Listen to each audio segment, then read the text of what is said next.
Now this jewelry I'm going to show you, except the second two pieces, could not be bought in a store until a few years ago. You stop and think about it when you started seeing this stuff. To buy these symbols here, you had to go to an occult store. Of course, that was easy for San Francisco. They've always been a little weird. But you go to the occult stores, but you had to prove that you were an initiated witch of a coven before they would sell this stuff to you, and it was made by their coven silversmith. The first one's called a pentacle. If you put a circle around it, it's called the pentagram. It's a symbol of witchcraft. And 1 point up is the symbol of witchcraft. 2 points up, like it's showing kind of there, it's the symbol of Satanist church, the symbol of the horn god. You might also notice it's also the symbol of the Eastern Star.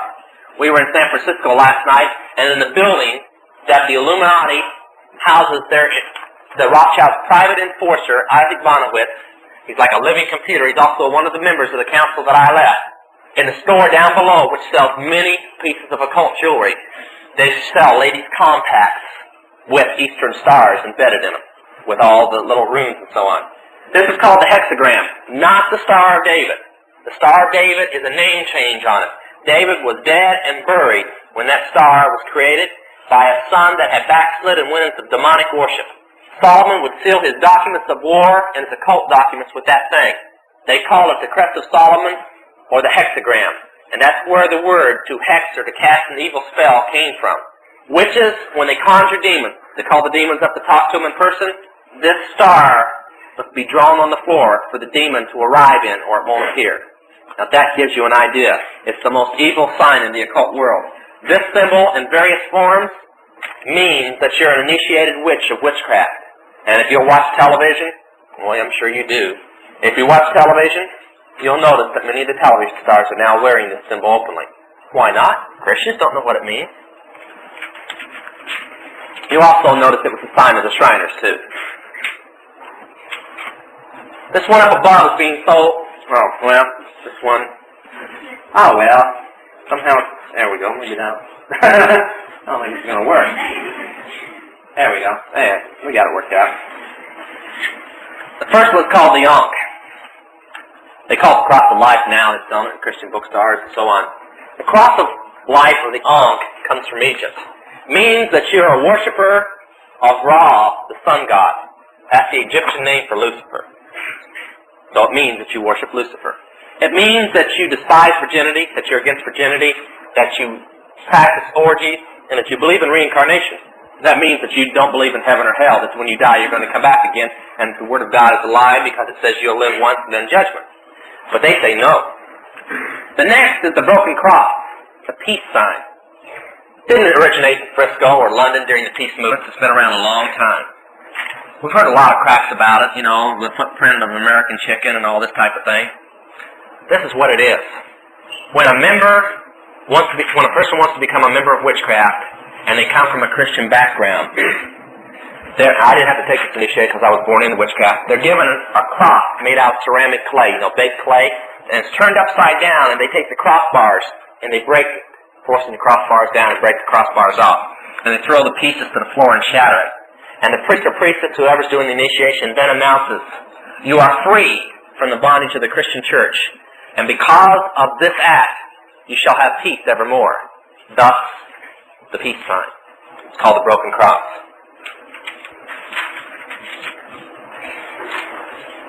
This one you're not going to find until about a year from now. Anybody ever seen this symbol before? Everybody going, 666. You're right.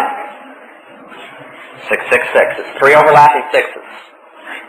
Okay, here's where you can find it. You can find it on the world currency printed out of Brussels. We bought $10 billion of it, but our president decided that it's better to go with a credit card than the currency now, so we're not going to use it.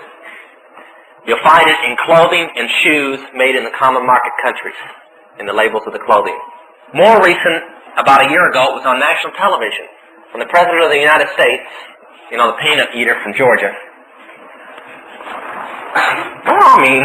that's about the best I can do for him. I could say more. Said he had personally designed a national security card that would be the answer to the problems in the United States. And that every citizen, law-abiding citizen, would have one of these cards to prove they were a law-abiding citizen. Whatever. Then he got done making his speech. He left. His press secretary come up and says to the newsman, "Here's a picture." Now, for some reason, with all the flash bulbs popping and stuff, that card's picture never got printed in the paper. I don't know why. Maybe they decided it was a bad move. But in the center of the card was a pearl white glossy card, computer plastic type. In the center, in kind of a gray with words written over it, but in the background, like a watermark, was this emblem. Welcome to the last generation. They're putting their forces together. Now, if you've been going to the grocery stores and the department stores, you've been noticing the new computer cash registers. One shopping step type cash registers, and you put your card in it, ring up the purchase, and it does all the business for you right then and there. Well, all the stores are supposed to switch over to them, and the little poorer stores are supposed to get the little phone unit that hooks into your phone, and you zip the card through. This is all supposed to happen in the next year, right on time schedule, just like it should be. Then, things will be a little different around here, because by then they plan on destroying the money that you have. And then you'll have to use the card, because the money will be worthless. Now, if you've been noticing all the television commercials, security is the word that everybody's been using on television commercials.